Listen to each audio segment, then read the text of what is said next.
हाँ जी, चौधरी साहब साझा फ्रंट वालों किसानी धरने ਦੇ ਵਿੱਚ ਸ਼ਮੂਲੀਅਤ ਕਰਕੇ ਸਮਰਥਨ ਦਿੱਤਾ ਗਿਆ ਹੈ, ਕੀ ਕਹਿਣਾ ਚਾਹੋਗੇ? ਸਾਂਝਾ ਫਰੰਟ ਪੰਜਾਬ ਤੇ ਭਾਰਤੀਆਂ ਦੇ ਨਾਲ ਹਮੇਸ਼ਾ ਖੜਾ, ਜਿੱਥੇ ਵੀ ਕਿਤੇ ਬੇਇਨਸਾਫੀ ਹੁੰਦੀ ਹੈ ਜਾਂ ਸੰਵਿਧਾਨਿਕ ਤੌਰ ਤੇ ਲੋਕਾਂ ਦੇ ਨਾਲ ਧੱਕਾ ਕੀਤਾ ਜਾਂਦਾ, ਅਸੀਂ ਉੱਥੇ ਹਰੇਕ ਪੰਜਾਬੀ ਦੇ ਨਾਲ, ਹਰੇਕ ਭਾਰਤੀ ਦੇ ਨਾਲ।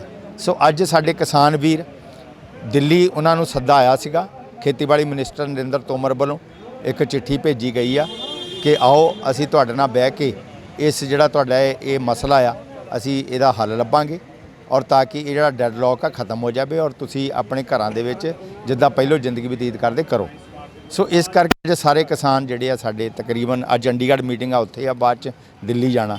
ਸੋ ਸਾਨੂੰ ਉਹਨਾਂ ਨੇ ਸਿੱਖ ਮੁਸਲਿਮ ਦਲਿਤ ਈਸਾਈ ਸਾਂਝਾ ਫਰੰਟ ਨੂੰ ਉਹਨਾਂ ਨੇ ਅਪੀਲ ਕੀਤੀ ਸੀ ਕਿ ਕਿਰਪਾ ਕਰਕੇ 2 ਦਿਨ ਅਸੀਂ ਬਾਹਰ ਰਹਿ ਗਏ, ਤੁਸੀਂ ਜਿਹੜਾ ਹੁਸ਼ਿਆਰਪੁਰ ਦੇ ਵਿੱਚ ਇਹ ਮੋਰਚਾ ਸੰਭਾਲੋ। ਸੋ ਅਸੀਂ ਅੱਜ ਜਿਹੜੇ ਬਾਕੀ ਕਿਸਾਨ ਜਥੇਬੰਦੀਆਂ ਦੇ ਜਿਹੜੇ ਕਿਸਾਨ ਇਸ ਧਰਨਿਆਂ ਵਿੱਚ ਬੈਠੇ ਆ, ਸਾਂਝਾ ਫਰੰਟ ਉਹਦੇ ਵਿੱਚ ਸ਼ਮੂਲੀਅਤ ਕਰ ਰਿਹਾ, ਔਰ ਅਸੀਂ ਜਦੋਂ ਤੱਕ ਉੱਥੇ ਗੱਲਬਾਤ ਚੱਲਦੀ ਆ ਅਸੀਂ ਇੱਥੇ ਪੂਰੀ ਤਰ੍ਹਾਂ ਡਟੇ ਰਵਾਂਗੇ ਔਰ ਕਿਸਾਨਾਂ ਦੀਆਂ ਮੰਗਾਂ ਦੇ ਹੱਕ ਵਿੱਚ ਪੁਰਜ਼ੋਰ ਅਸੀਂ ਪ੍ਰਦਰਸ਼ਨ ਕਰਾਂਗੇ, ਨਾਅਰੇਬਾਜ਼ੀ ਕਰਾਂਗੇ ਤਾਂ ਕਿ ਕੇਂਦਰ ਸਰਕਾਰ ਜਿਹੜੀ ਆ ਇਸ ਵੇਲੇ ਕੰਨਾਂ ਤੋਂ ਬੋਲੀ ਹੋਈ ਆ ਉਹ ਸਾਡੀ ਗੱਲ ਨੂੰ ਸੁਣ ਸਕੇ। ਜੇਕਰ ਆਉਣ ਵਾਲੇ ਸਮੇਂ 'ਚ ਕੋਈ ਸੰਤੁਸ਼ਟੀਜਨਕ ਸਿੱਟਾ ਕੱਲ੍ਹ ਨਹੀਂ ਨਿਕਲਦਾ ਮੀਟਿੰਗ ਦੇ ਵਿੱਚ, ਸੰਘਰਸ਼ ਲੰਬਾ ਹੁੰਦਾ ਤਾਂ ਸਾਂਝਾ ਫਰੰਟ ਵੱਲੋਂ ਸਮਰਥਨ ਲਗਾਤਾਰ ਜਾਰੀ ਰਹੇਗਾ ਨਿਰੰਤਰ? ਬਿਲਕੁਲ, ਦੇਖੋ ਗੱਲ ਇਹ ਆ ਕਿ ਇਹ ਬੜੀ ਬਦਕਿਸਮਤੀ ਹੋਏਗੀ ਕੇਂਦਰ ਸਰਕਾਰ ਲਈ, ਬੜੀ ਉਹਨਾਂ ਵਾਸਤੇ ਇਹ ਬੜੀ ਮੰਦਭਾਗੀ ਗੱਲ ਹੋਏਗੀ ਕਿ ਜੇ ਉਹਨਾਂ ਕੋਲ ਕਿਸਾਨ ਕੱਲ੍ਹ ਨੂੰ ਜਾ ਰਹੇ ਆ ਤਾਂ ਉਹ ਬਿਨਾਂ ਨਤੀਜੇ ਤੋਂ ਜੇਕਰ ਉਹਨਾਂ ਨੂੰ ਭੇਜਦੇ ਆ ਤਾਂ ਮੈਂ ਸਮਝਦਾ ਕਿ ਇਹ ਜਿਹੜੇ ਗੋਂਗਲੂਆਂ ਦੇ ਜਿਹੜੇ ਨਾ ਰੋਜ਼ ਮੀਂਹ ਪੈਂਦੇ ਨਹੀਂ ਹੁੰਦੇ। ਸੋ ਇਸ ਕਰਕੇ ਚਾਹੀਦਾ ਉਹਨਾਂ ਨੂੰ, ਕੇਂਦਰ ਸਰਕਾਰ ਨੂੰ, ਕਿ ਤੁਸੀਂ ਲੋਕਤੰਤਰ ਤਰੀਕੇ ਨਾਲ ਲੋਕਾਂ ਦੁਆਰਾ ਵੋਟਾਂ ਨਾਲ ਚੁਣੇ ਗਏ ਆ, ਲੋਕਾਂ ਦੀਆਂ ਭਾਵਨਾਵਾਂ ਦਾ ਖਿਆਲ ਕਰੋ।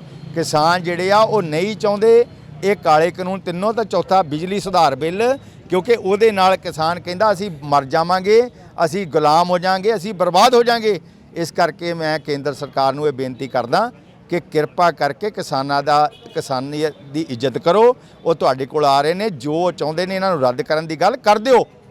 ਇਹ ਕੋਈ ਐਡਾ ਵੱਡਾ ਮਸਲਾ ਨਹੀਂ ਹੈਗਾ ਤੁਹਾਡੇ ਲਈ। ਅਡਾਨੀ ਅੰਬਾਨੀ ਜਿਹੜੇ ਆ ਉਹ ਤੁਹਾਨੂੰ ਜਿਤਾ ਨਹੀਂ ਸਕਦੇ, ਔਰ ਅਡਾਨੀ ਅੰਬਾਨੀ ਨੇ ਕਰੋਨਾ ਦੇ ਟਾਈਮ ਦੇ ਵਿੱਚ ਕੋਈ ਆਪਣੀਆਂ ਜਿਹੜੀਆਂ ਚੀਜ਼ਾਂ ਉਹ ਪੈਦਾ ਕਰਦੇ, ਉਹਨਾਂ ਢਿੱਡ ਨਹੀਂ ਭਰਿਆ ਲੋਕਾਂ ਦਾ। ਫਿਰ ਲੋਕਾਂ ਦਾ ਜਿਹੜਾ 135 ਕਰੋੜ ਲੋਕਾਂ ਦਾ ਢਿੱਡ ਆ, ਮੈਂ ਕੇਂਦਰ ਸਰਕਾਰ ਨੂੰ ਕਹਿਣਾ ਚਾਹੁੰਦਾ, ਮੋਦੀ ਸਾਹਿਬ, ਕਿਸਾਨਾਂ ਨੇ ਭਰਿਆ। ਜੇ ਕਿਸਾਨ ਇਸ ਔਖੇ ਸਮੇਂ ਦੇ ਵਿੱਚ ਦੇਸ਼ ਦਾ ਜਿਹੜਾ ਆ ਅਨਾਜ ਦੇਸ਼ ਨੂੰ ਨਾ ਪਹੁੰਚਾਉਂਦੇ, ਸਬਜ਼ੀਆਂ ਨਾ ਪਹੁੰਚਾਉਂਦੇ, ਤਾਂ ਕਦੇ ਵੀ ਦੇਸ਼ ਬਚਣਾ ਨਹੀਂ ਸੀ। ਸੋ ਕਿਸਾਨਾਂ ਦੀ ਇੱਜ਼ਤ ਕਰੋ। GDP ਵੀ ਕਿਸਾਨਾਂ ਕਰਕੇ ਬਚੀ ਆ, ਕਿਉਂਕਿ ਖੇਤੀ ਪ੍ਰਧਾਨ ਦੇਸ਼ ਆ। ਤਾਂ ਜਿਸ ਦੇਸ਼ ਦਾ ਸਾਰਾ ਸਿਸਟਮ ਖੇਤੀ 'ਤੇ ਚੱਲਦਾ ਹੋਵੇ, ਉਹਨਾਂ ਦੀਆਂ ਗੱਲਾਂ ਮੰਨਣੀਆਂ, ਪ੍ਰਾਥਮਿਕਤਾ ਦੇਣੀ ਚਾਹੀਦੀ ਆ। ਸੋ ਇਸ ਕਰਕੇ ਅਸੀਂ ਪੂਰੀ ਤਰ੍ਹਾਂ ਨਾਲ ਆ, ਸਾਂਝਾ ਫਰੰਟ ਸਿੱਖ ਨਾਲ ਆ, ਮੁਸਲਮਾਨ ਨਾਲ ਆ, ਦਲਿਤ ਸਾਰੇ ਨਾਲ ਆ, ਕ੍ਰਿਸਚਨ ਭਾਈਚਾਰਾ ਪੂਰੇ ਦੇਸ਼ ਦਾ ਨਾਲ ਆ, ਔਰ ਇਹ ਅਖੀਰ ਦਮ ਤੱਕ ਲੜਾਈ ਲੜੀ ਜਾਏਗੀ। ਜਦ ਤੱਕ ਇਹ ਕਾਲੇ ਕਾਨੂੰਨ ਰੱਦ ਨਹੀਂ ਹੁੰਦੇ, ਉਦੋਂ ਤੱਕ ਇਹ ਲੜਾਈ ਲੜੀ ਜਾਏਗੀ। ਲਵਲੀ ਜੀ, ਕਿਸੇ ਸਮੇਂ ਪੰਜਾਬ ਨੂੰ ਸੋਨੇ ਦੀ ਚਿੜੀ ਕਹਿ ਕੇ ਸੰਬੋਧਨ ਕੀਤਾ ਜਾਂਦਾ ਸੀ, ਔਰ ਸੀਗਾ ਵੀ ਪਹਿਲਾਂ ਅੰਗਰੇਜ਼ਾਂ ਨੇ ਲੁੱਟਿਆ। ਮੌਜੂਦਾ ਸਮੇਂ ਦੀ ਗੱਲ ਕੀਤੀ ਜਾਵੇ ਤਾਂ ਜਿਹੜੀਆਂ ਤਾਨਾਸ਼ਾਹੀ ਰਵੱਈਏ, ਕਾਲੇ ਕਾਨੂੰਨ ਲਿਆ ਕੇ ਇਹ ਮੌਕੇ ਦੀਆਂ ਸਰਕਾਰਾਂ ਲੁੱਟ ਰਹੀਆਂ ਨੇ। ਕੀ ਕਹਿਣਾ ਚਾਹੋਗੇ, ਕੀ ਟਿੱਪਣੀ ਕਰੋਗੇ ਇਹਦੇ ਬਾਰੇ? ਦੇਖੋ, ਇਹ ਜਿਹੜੀ ਸਾਡੀ ਇੱਥੇ ਗੁਲਾਮੀ ਦਾ ਮੁੱਢ 1849 ਵੇਲੇ ਵੱਜ ਗਿਆ ਸੀਗਾ। ਉਸ ਤੋਂ ਬਾਅਦ 1947 ਵਿੱਚ ਪੰਜਾਬ ਦਾ ਘਾਣ ਹੋਇਆ। 1966 ਵਿੱਚ ਜਿਹੜਾ ਪੰਜਾਬ ਦੇ ਟੁਕੜੇ ਕੀਤੇ ਗਏ। ਉਸ ਤੋਂ ਬਾਅਦ 84 ਦੇ ਵਿੱਚ ਦਰਬਾਰ ਸਾਹਿਬ ਤੇ ਹਮਲਾ ਹੋਇਆ। ਔਰ ਇੱਥੇ ਭਾਰਤ ਦੇ ਵਿੱਚ ਜਿਹੜੀਆਂ ਘੱਟ ਗਿਣਤੀ ਕੌਮਾਂ ਵਾ ਜਾਂ ਮੂਲ ਨਿਵਾਸੀ ਭਾਈਚਾਰਾ, ਦਲਿਤ ਭਾਈਚਾਰਾ ਵਾ, ਬਿਲਕੁਲ ਵੀ ਸੇਫ ਨਹੀਂ ਹੈਗਾ। ਇਹ ਇਕੱਲਾ ਇੱਕ ਹਮਲਾ ਨਹੀਂ ਹੈਗਾ। ਜੇ ਕਿਸਾਨੀ ਦੀ ਗੱਲ ਕਰੀਏ, ਪਾਣੀਆਂ ਦੇ ਉੱਤੇ ਵੀ ਹਮਲਾ ਹੋ ਰਿਹਾ। ਸਾਡੇ ਪੰਜਾਬ ਦੇ ਪਾਣੀ ਲੁੱਟੇ ਜਾ ਰਹੇ ਆ। ਪੰਜਾਬ ਦੀ ਬੋਲੀ ਜਿਹੜੀ ਆ ਉਹ ਖਤਮ ਕੀਤੀ ਜਾ ਰਹੀ ਆ। ਇਹ ਵੀ ਇੱਕ ਤਰ੍ਹਾਂ ਦਾ ਨਸਲਕੁਸ਼ੀ ਹੁੰਦੀ ਆ। ਜਦੋਂ ਕਿਸੇ ਕੌਮ ਨੂੰ ਖਤਮ ਕਰਨਾ ਹੋਵੇ, ਜਦੋਂ ਕਿਸੇ ਕੌਮ ਦਾ ਰਾਜ ਭਾਗ ਖਤਮ ਕਰਨਾ ਹੋਵੇ, ਜਦੋਂ ਕਿਸੇ ਕੌਮ ਨੂੰ ਆਰਥਿਕ ਤੌਰ ਤੇ ਜਿਹੜਾ ਨੁਕਸਾਨ ਕਰਨਾ ਹੋਵੇ, ਤਾਂ ਇਹ ਜਿਹੜੀਆਂ ਸਰਕਾਰ ਦੀਆਂ ਜਿਹੜੇ ਪ੍ਰੋਪੇਗੰਡੇ ਹੁੰਦੇ ਆ, ਜਿਹਦੇ ਤਹਿਤ ਇਹ ਜਿਹੜਾ ਕਾਲੇ ਕਾਨੂੰਨ ਜਿਹੜੇ ਪਾਸ ਕੀਤੇ ਆ ਕਿਸਾਨਾਂ ਦੇ ਵਿਰੋਧ ਦੇ ਵਿੱਚ, ਇਹ ਜਿਹੜੀ ਸਰਕਾਰ ਨੇ, ਇਹ ਵੀ ਇੱਕ ਉਸੇ ਚੀਜ਼ ਦਾ ਹਿੱਸਾ ਵੀ ਇਹਨਾਂ ਦੀ ਕਿਸੇ ਤਰੀਕੇ ਨਾਲ ਨਸਲਕੁਸ਼ੀ ਕੀਤੀ ਜਾਵੇ ਜੀ। ਪੰਜਾਬ ਖੇਤੀ ਪ੍ਰਧਾਨ ਸੂਬਾ ਕਿਹਾ ਜਾਂਦਾ, ਅੰਨਦਾਤਾ ਵੀ ਕਿਹਾ ਜਾਂਦਾ, ਪੂਰੇ ਦੇਸ਼ ਦਾ ਢਿੱਡ ਭਰਦਾ ਹੈ ਪੰਜਾਬ ਦਾ ਕਿਸਾਨ। ਪਰ ਪਿਛਲੇ ਕਾਫੀ ਸਮੇਂ ਤੋਂ, ਕਈ ਮਹੀਨਿਆਂ ਤੋਂ ਸੰਘਰਸ਼ ਲਗਾਤਾਰ ਚੱਲਦਾ ਆ ਰਿਹਾ। ਆਪਣੀ ਸਰਕਾਰ ਦੇ ਕੰਨਾਂ ਤੇ ਕੋਈ ਜੂੰ ਤੱਕ ਨਹੀਂ ਸਰਕ ਰਹੀ। ਦੇਖੋ, ਜਿਹੜੇ ਸੰਘਰਸ਼ ਚੱਲਦੇ ਆ, ਇਹ ਸੰਘਰਸ਼ ਜਿਹੜੇ ਸਾਲਾਂ ਬੱਧੀ ਵੀ ਹੋ ਸਕਦੇ ਆ। ਇਹ ਸੰਘਰਸ਼ ਜਿਹੜਾ ਚੱਲਦਾ ਪਿਆ ਇਹਨੂੰ ਕਈ ਮਹੀਨੇ ਵੀ ਲੱਗ ਸਕਦੇ ਆ, ਸਾਲ ਵੀ ਲੱਗ ਸਕਦਾ, ਕਿਉਂਕਿ ਜਦੋਂ ਜਿਹੜੀ ਸਰਕਾਰ ਹੁੰਦੀ ਆ ਜਿਹਨੂੰ ਅਸੀਂ ਚੁਣ ਕੇ ਭੇਜਦੇ ਆ, ਜਦੋਂ ਉਹੀ ਲੋਕਾਂ ਦਾ ਘਾਣ ਕਰਨ ਤੇ ਆ ਜਾਵੇ ਤੇ ਲੋਕ ਵੀ ਫੇ ਪੂਰੀ ਤਰ੍ਹਾਂ ਤਿਆਰੀ ਰੱਖਦੇ ਆ।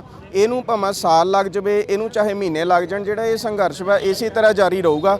ਇਹਦੇ ਵਿੱਚ ਇਹ ਸੰਘਰਸ਼ ਦੇ ਵਿੱਚ ਪੂਰੀ ਤਰ੍ਹਾਂ ਹਮਾਇਤ ਮਿਲ ਰਹੀ ਆ, ਚਾਹੇ ਸਿੱਖ ਜਥੇਬੰਦੀਆਂ, ਮੁਸਲਿਮ ਭਾਈਚਾਰਾ, ਦਲਿਤ ਭਾਈਚਾਰਾ, ਕ੍ਰਿਸਚਨ ਭਾਈਚਾਰਾ, ਮੂਲ ਨਿਵਾਸੀ ਭਾਈਚਾਰਾ ਇਸ ਸੰਘਰਸ਼ ਵਿੱਚ ਕਿਸਾਨਾਂ ਦੇ ਬਿਲਕੁਲ ਡਟ ਕੇ ਨਾਲ ਖੜਾ, ਔਰ ਉਦੋਂ ਤੱਕ ਨਾਲ ਖੜੇ ਰਵਾਂਗੇ ਜਦੋਂ ਤੱਕ ਇਹ ਜਿਹੜੇ ਗੁੰਡੇ ਜਿਹੜੇ ਉੱਤੇ ਬਿਠਾਇਓ ਆ ਇਹ ਜਿਹੜੇ ਕਾਲੇ ਕਾਨੂੰਨ ਰੱਦ ਨਹੀਂ ਕਰਦੇ। ਪਰ ਪ੍ਰਧਾਨ ਮੰਤਰੀ ਨਰਿੰਦਰ ਮੋਦੀ ਦਾ ਕਹਿਣਾ ਹੈ ਕਿ ਬਿਹਾਰ ਦੇ ਵਿੱਚ ਉਦੋਂ ਚੋਣ ਰੈਲੀਆਂ ਨੂੰ ਸੰਬੋਧਨ ਕਰ ਰਹੇ ਸੀਗੇ ਕਿ ਜੋ ਮਰਜ਼ੀ ਹੋ ਜਾਵੇ ਕਿ ਮੈਂ ਇਹ ਬਿੱਲ ਆ ਜਿਹੜਾ ਵਾਪਸ ਨਹੀਂ ਲਵਾਂਗਾ, ਚਾਹੇ ਟਸਟੋ ਮਸ ਨਹੀਂ ਹੋਵਾਂਗਾ ਆਪਣੇ ਇਸ ਫੈਸਲੇ ਤੋਂ।